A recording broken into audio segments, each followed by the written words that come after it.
খুলেন সহিহ বুখারী 2365 নম্বর হাদিসটা খুলেন।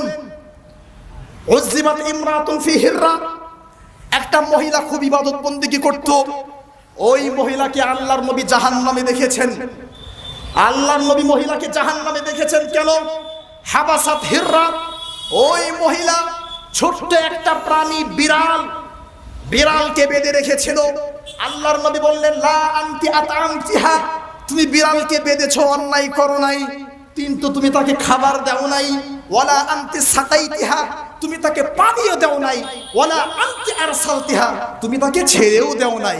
তুমি তাকে খাবার দাও নাই, তুমি তাকে পানি দাও নাই, তুমি তাকে ছেড়েও দাও নাই। হাত্তা মাতাত জুআ, তোমার এই অন্যায়ের কারণে বিড়ালটা মারা গিয়েছে। আল্লাহর নবী এই মহিলাকে জাহান্নামে দেখেছেন। যেই ধর্মে একটা বিড়ালকে অন্যায়ভাবে হত্যা করলে জাহান্নামে যেতে হয়, ওই ধর্মের মুসলমান সন্ত্রাসী হতে পারে না। যদি তাই হতে পারে, যদি এটাই যদি ঠিক হয়, এটাই যদি ইসলামের সৌন্দর্যতা হয়, তাহলে বাংলাদেশের মাটিতে কোরআন সুন্নাহর কথা বলতে গিয়ে কেন বাধাগ্রস্ত হতে পারে?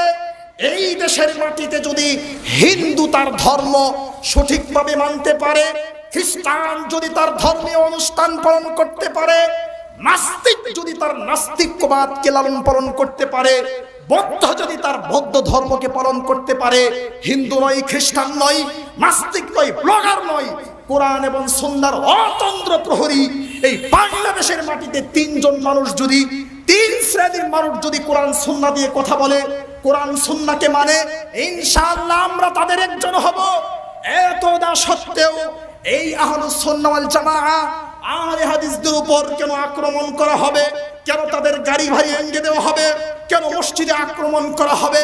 কেন হয়রানি করা হবে? বুঝতে পারছি না এরা কেমন মুসলমান।